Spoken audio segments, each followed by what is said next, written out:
Hello students, chemistry class में आप लोग स्वागत है। जैसा कि आप लोग ग्लूकोज के रासायनिक गुण को पढ़ रहे थे, अब हम उसके आगे देखते हैं। उसके आगे नेक्स्ट रिएक्शन है आपका अपचायक गुण। तो नेक्स्ट रिएक्शन में आप लोग डाल दीजिएगा इसमें हेडिंग अपचायक गुण। तो देखिए इसमें होता क्या है, अपचायक गुण किस प्रकार से प्रदर्शित करता है ग्लूकोज। यहाँ पर सबसे पहले इसके बारे में हम जानते हैं थोड़ा सा कि यह फैलिंग विलयन, फैलिंग विलयन क्या होता है, CuO को हम फैलिंग विलयन कहते हैं, यानी कॉपर, ये होता है कॉपर ऑक्साइड, या इसको हम ये कह सकते हैं कि ये जो क्यूप्रस ऑक्साइड होता है, ठीक है, तथा टालिन अभिकर्मक को अपचयित कर क्रमशः क्यूप्रस ऑक्साइड का लाल अवक्षेप तथा रजत दर्पण देता है। ठीक है, अगर हम इसको टालिन अभिकर्मक के साथ कराएंगे तब क्या बनेगा, अब फैलिंग विलयन के साथ कराएंगे तब क्या बनेगा, उसको हम दोनों को देखते हैं। ठीक है, तथा यह स्वयं ग्लूकोनिक अम्ल में ऑक्सीकृत हो जाता है। देखते हैं कैसे ग्लूकोनिक अम्ल में कन्वर्ट होता है। तो जैसा कि आप लोग देख रहे हो इसमें ग्लूकोज का स्ट्रक्चर, तो ग्लूकोज का कुछ स्ट्रक्चर कुछ इस प्रकार से होता है। जैसा कि आपको पता है कि यहाँ पर सबसे ऊपर साइड में यहाँ पर CHO समूह होता है, ठीक, इसके नीचे CHOH, इसका होल 4, ये 4 टाइम्स इसी प्रकार से नीचे लगा रहेगा, 4 बार रहेगा इस प्रकार से। और फिर नीचे वाला जो होता है वो CH2OH कुछ इस प्रकार से होता है। अब हम करेंगे क्या, फैलिंग विलयन, फैलिंग विलयन का मतलब CuO, ठीक है। तो अब करता क्या है, ये इसका काम ये होता है कि ये आसानी से ऑक्सीजन देता है, ठीक। तो अब क्या करेंगे, यहाँ पर जो CHO समूह है, ठीक, इसको कन्वर्ट कर देगा किसमें, ये जो CHO समूह यानी एल्डिहाइड को कन्वर्ट कर देगा आपका एसिड में। तो एसिड का मतलब ये है आपका, ये कार्बोक्सिलिक एसिड कन्वर्ट कर देगा। तो अब यहाँ पर ये ऑक्सीजन देने के लिए यहाँ पर होगा, तो ऑक्सीजन देने के लिए होगा तो इसको हम जो CuO है इसको यहाँ पे 2 टाइम्स कर देंगे। इसलिए ऐसा करेंगे क्योंकि यहाँ पर CuO निकलेगा भी ना, तो CU2O के रूप में, इस वजह से यहाँ पे ऑक्सीजन तब हमको मिल जाएगा। अब यहाँ पर क्या होता है, जो इस प्रकार से CHO समूह, यानी कहने का अर्थ ये है C डबल बॉन्ड O और इधर H लगा रहता है, ठीक। तो अब जहाँ पे यहाँ पे C डबल बॉन्ड O इस प्रकार तो रहेगा, यहीं पर बीच में आपका ऑक्सीजन आकर के लग जाता है, यानी अब आपका जो CHO समूह था इसके स्थान पर आकर के ये लग जाएगा, ठीक है। तो अब यहाँ पर देखते हैं क्या होता है, तो ये चीज़ आकर के अब इसके साथ आके जुड़ जाएगा, ठीक है। तो ये आसानी से क्या बना लेगा, यहाँ पे देखो जो बना है ग्लूकोनिक अम्ल बना है।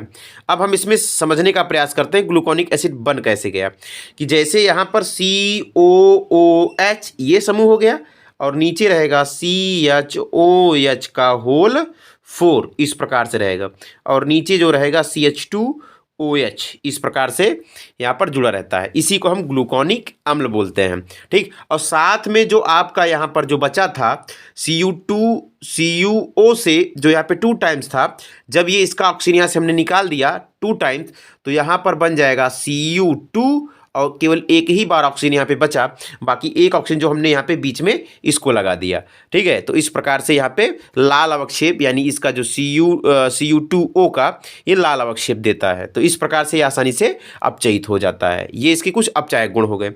आगे हम देखते हैं इसमें जब टालिन अभिकर्मक के साथ कराते हैं, ठीक है, अभी हमने फैलिंग विलयन के साथ बताई, अब टालिन अभिकर्मक के साथ कराते हैं। तो देखते हैं इसमें क्या होता है। टालिन अभिकर्मक में क्या होता है कि यहाँ पर भी जब ग्लूकोज के साथ हम कराएंगे तो यहाँ पे जो टालिन अभिकर्मक का क्या होता है Ag2O। तो अब इसके साथ ये टालिन अभिकर्मक का Ag2O होता है, इसके साथ कराएंगे तो ये भी आसानी से ऑक्सीजन दे देगा। तो करेगा क्या, देखते हैं हम यहाँ पे। अब आगे इसमें देखते हैं, तो जैसा कि अभी ग्लूकोज का हमने बताया था, तो ग्लूकोज का स्ट्रक्चर यहाँ पे कुछ इस प्रकार रहेगा, C डबल बॉन्ड O और यहाँ पर O और इधर H, नीचे की साइड में रहेगा CHOH का होल 4। यहाँ पर इसको काट दीजिएगा 1 मिनट, ये यहाँ से नहीं रहेगा, ये इसका होल 4 इसका टोटल रहेगा, और यहाँ से CH2OH इस प्रकार से यहाँ पे रहेगा नीचे वाले पे, ठीक है। अब होता क्या है, जब हम इसका कराते हैं रिएक्शन किसके साथ, टालिन अभिकर्मक यानी Ag2O से कराएंगे, तो Ag2O से कराएंगे आसानी से आप, यानी ये ऑक्सीजन दे देगा। अब ऑक्सीजन दे देगा तो देखो यहाँ पर यहाँ पर ये OH नहीं रहेगा, OH तब रहेगा जब ये वाला इसका ऑक्सीजन यहाँ आगे लगेगा, तो अब आसानी से यहाँ पे OH लग जाएगा इसका ऑक्सीजन, तो ये COOH ये लग गया। ठीक है, यहाँ पे H था तो इसमें बीच में आके ऑक्सीजन ये लग गया, तो अब आसानी से यहाँ पर आपका क्या मिल जाएगा, ये ग्लूकोनिक अम्ल में कन्वर्ट हो गया, ग्लूकोनिक अम्ल में कन्वर्ट हो गया। और अब साथ में यहाँ पर जो Ag ये बचा रह गया है, तो यहाँ पर Ag के रूप में यहाँ से आसानी से निकल जाएगा और 2 टाइम्स इस प्रकार से निकल जाएगा। ठीक है, तो ये रजत दर्पण देगा, क्या करेगा, रजत दर्पण बनाएगा। तो इस प्रकार से यहाँ पर ये रजत दर्पण बन जाता है और ग्लूकोनिक अम्ल, तो इस प्रकार से ये आसानी से ग्लूकोज क्या हो जाता है, अपचयित हो जाता है। आगे हम नेक्स्ट देखते हैं। नेक्स्ट रिएक्शन जो है वो है आपका एल्कोहलिक समूह यानी OH के कारण होने वाली जो अपक्रियाएं हैं उसको हम देखते हैं। उसके अंतर्गत सबसे पहला है PCl5 के साथ अपक्रिया। तो PCl5 के साथ अपक्रिया कराते हैं, देखते हैं करता क्या है। इसमें जैसा कि लिखा गया है, ग्लूकोज फास्फोरस पेंटाक्लोराइड से अपक्रिया करके पेंटाक्लोरो ग्लूकोज बनाता है। अब देखते हैं किस प्रकार से बनेगा ये। यहाँ पर आपको दिख रहा होगा जो ये ग्लूकोज का स्ट्रक्चर है, तो ग्लूकोज का स्ट्रक्चर क्या है, CH, ठीक है, O यहाँ पर रहेगा और यहाँ पर CHOH का होल 4 और नीचे रहेगा CH2OH। ठीक, अब इसका रिएक्शन जब हम फास्फोरस पेंटाक्लोराइड से कराते हैं तो यहाँ पर ध्यान दीजिएगा कि PCl5 का स्ट्रक्चर कैसे होता है। तो PCl5 का जो स्ट्रक्चर होता है, फास्फोरस 1 2 3 4 और इस प्रकार से यहाँ पे 5। ठीक है, तो यहाँ पर आप लोग देख रहे होंगे एक Cl इधर जुड़ेगा, एक Cl इधर जुड़ेगा, एक Cl इधर जुड़ेगा और एक Cl इधर जुड़ेगा, एक Cl इधर जुड़ेगा। टोटल इसके साथ 5 Cl जुड़े हुए हैं। ठीक है, 3 तो इसके बॉन्ड पेयर के साथ, इसका लोन पेयर के साथ भी 2 क्लोरीन जुड़ गया है। अब होता क्या है, ध्यान समझिएगा। यहाँ पर जो CHOH समूह है, जहाँ जहाँ पे CHOH समूह है वहाँ पर क्या होगा, ये आसानी से क्या करेगा, इसका जो हाइड्रोजन है, इसका देखो एक हाइड्रोजन, इसका एक हाइड्रोजन, तो ये कुल मिला लो कि यहाँ पे 4 है, क्योंकि ये 4 टाइप्स लगा हुआ है इसलिए 4 हाइड्रोजन ये और एक हाइड्रोजन आपका ये नीचे वाला, टोटल 5 हाइड्रोजन। तो 5 हाइड्रोजन इसके 5 मॉलिक्यूल यानी फास्फोरस पेंटाक्लोराइड का 5 मॉलिक्यूल इसी प्रकार से रहेगा। तो इस हाइड्रोजन को लेकर के निकल जाएगा, तो 5 बार ये निकला, तो आपका यहाँ से आसानी से क्या मिल जाएगा, यहाँ पे 5 टाइम्स HCl मिल गया। ठीक है, अब यहाँ पर देखते हैं, ध्यान समझते हैं कि यहाँ पर CH मतलब CH तो जुड़ा हुआ है, इधर एक H समझ लो सबके साथ जुड़ा हुआ है, 4 इधर और एक इसके साथ। और यहाँ पर जो ये वाला ऑक्सीजन है, ये ऑक्सीजन अब करता क्या है, यहाँ से ये Cl जहाँ जहाँ से आपका H लेकर के निकला है उस H से ये 5 टाइम्स यानी 4 बार इसमें और 1 बार इसमें आकर के लग जाएगा Cl। और बाकी ये जो 4 ऑक्सीजन इसके, 1 ऑक्सीजन इसका, टोटल 5 टाइम्स 5 ऑक्सीजन आकर के इसी प्रकार से 5 मॉलिक्यूल के साथ यहाँ पर आसानी से आके जुड़ जाएगा। तो POCl3, ठीक है, ये 5 टाइम्स बना लेगा। तो यहाँ पर आप ध्यान से समझने का प्रयास करेंगे तो होता क्या है, ये यहाँ पर इस प्रकार से बना लेगा। अब आके Cl इसके साथ जुड़ गया, तो अब यहाँ पर CH, ठीक है, CH2 और यहाँ पर Cl ये इस प्रकार से, ठीक है। और बाकी यहाँ पर सबसे ऊपर वाले पर CHCl इसका होल 4 हो गया और नीचे वाले पर CH2Cl इधर हो गया और ऊपर CHO समूह जुड़ा ही रहेगा, ये मिल जाएगा आपका। और प्लस POCl3 ये मिल जाएगा और अभी हमने बोला था कि 5 टाइम्स HCl ये निकल जाएगा। तो ये इस प्रकार से आपको मिल जाता है। तो अब इस अपक्रिया से सिद्ध क्या होता है कि इस अपक्रिया से सिद्ध होता है कि ग्लूकोज में 5 एल्कोहलिक समूह उपस्थित होते हैं। ग्लूकोज में 5 एल्कोहलिक समूह उपस्थित होते हैं, इससे यह सिद्ध हो जाता है। अब हम आगे देखते हैं एस्टिलीकरण। एस्टिलीकरण नेक्स्ट हेडिंग डाल दीजिएगा आप लोग।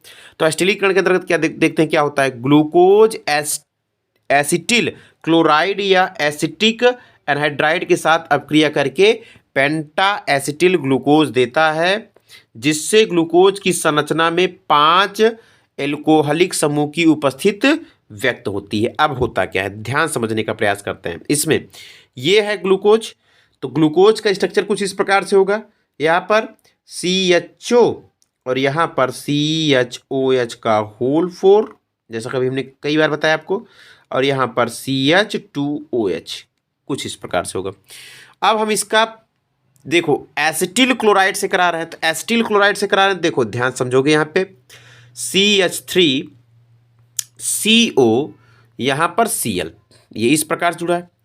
अब होगा क्या, जहाँ जहाँ पर आपको H दिख रहा है, जैसा कि अब आपको दिख रहा होगा, यहाँ पर आपको दिख रहा है, ठीक, और यहाँ पर आपको दिख रहा है, तो 4 बार इसका H और 1 बार इसका, टोटल 5 बार H इसके Cl को लेकर निकल जाएगा, यानी आपको 5 टाइम्स लेना पड़ेगा इसको, तभी 5 Cl मिलेगा।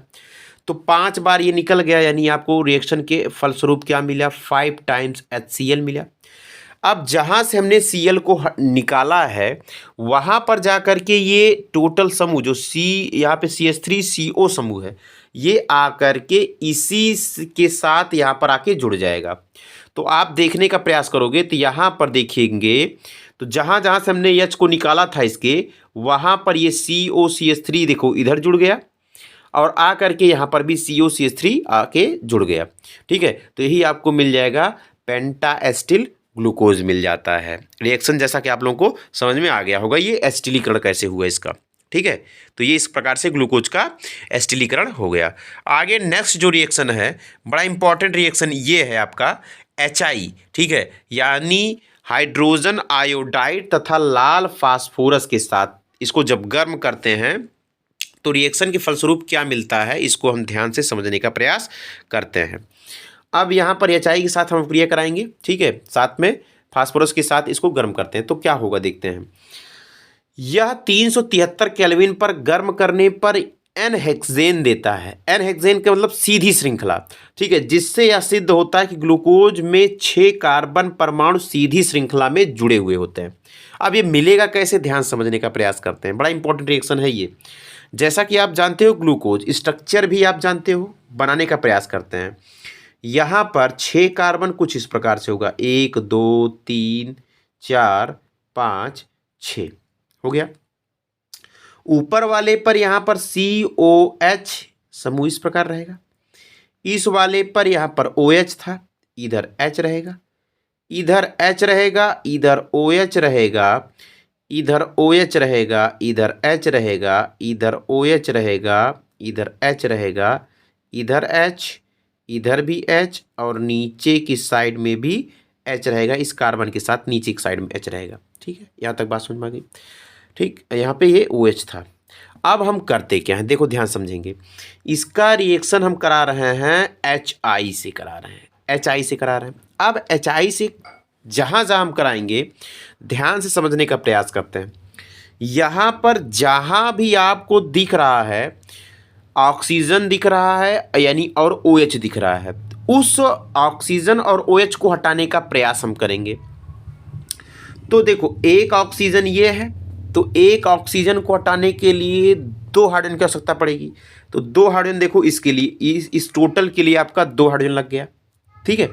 2 हाइड्रोजन यहाँ पर लग गया, और जब इस ऑक्सीजन को हमने हटाया तो इसकी बैलेंसी 2 खाली हुई, तो 2 लगाने के लिए भी टोटल यहाँ तक के लिए आपको 4 हाइड्रोजन आवश्यकता पड़ेगा।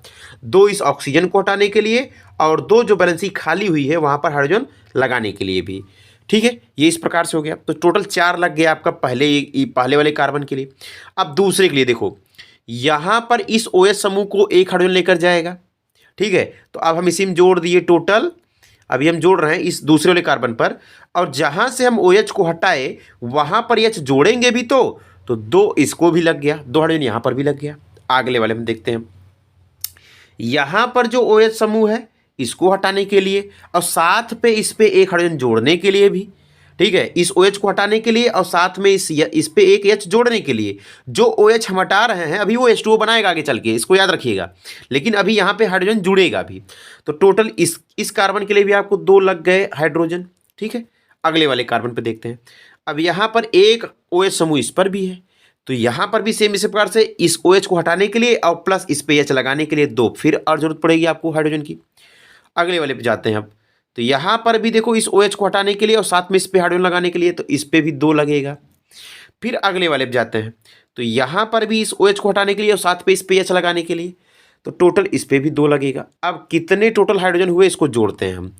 4 ये हो गया, 4 2 6, ठीक 6, उसके बाद 6 2 8, फिर 2 10, 2 12, 2 14, टोटल 14 हाइड्रोजन लगे इसको मतलब कि हेक्सेन में परिवर्तित करने के लिए, यानी इसको OH को हटाने के लिए, सबके OH हटाने के लिए, इसके OH, ठीक है, इसका ऑक्सीजन हटाने के लिए इसका OH, इसका OH, इसका OH और इसका OH हटाने के लिए, तो टोटल 14 लग गए। ठीक है, अब यहाँ पर सब जगह जहाँ जहाँ हमने OH, जहाँ जहाँ OH था यहाँ पे H लग जाएगा, तो ये सीधी श्रृंखला में आपको देखो कुछ इस प्रकार से मिल जाएगा, N हेक्सेन मिल जाएगा। ठीक है, सीधी श्रृंखला में N हेक्सेन मिल जाएगा। और अब क्या बच रहा है देखते हैं, और जहाँ जहाँ से हमने OH को निकाला था तो टोटल यहाँ पर 6 ऑक्सीजन थे, जैसा कि आपको पता है ग्लूकोज में 6 ऑक्सीजन होता है, अभी हमने बताया था। तो 6 ऑक्सीजन को लेकर के 6 H2O बना लेगा, 6 टाइम ये मिल जाएगा साथ में। और अब जो आपका, क्योंकि इन सबको आप लोगों ने देख लिया, तो अब जो बच रहा है, क्योंकि I अब बचेगा उसके साथ, क्योंकि हम HI से कराए थे तो I बच रहा है, तो टोटल 14 हाइड्रोजन लगे थे, तो आपको 14 I निकलेगा भी, तो I2 के रूप में निकलेगा। अब यहाँ पे I2 के रूप में निकलेगा तो टोटल आपको 7 टाइम्स को बैलेंस कर देंगे, तो 7 यहाँ पे लगा देंगे, तो 7 यानी 7 दूनी 14, टोटल 14 I भी हो गया। तो इस प्रकार से इसका रिएक्शन आसानी से हो जाता है। तो इससे ये पता चल जाता है कि ये सीधी श्रृंखला में आपका ग्लूकोज इस प्रकार से जुड़ा हुआ है, इस प्रकार से सीधी श्रृंखला में ग्लूकोज जुड़ा हुआ है, इस प्रकार से जुड़ा हुआ है, 1 2 3 4 5, ठीक है, और 1 6, टोटल इस प्रकार से ये सीधी श्रृंखला में जुड़े हुए हैं, जिससे कि N हेक्सेन प्राप्त हो जाता है। यहाँ तक रिएक्शन आपको समझ में आ गया होगा।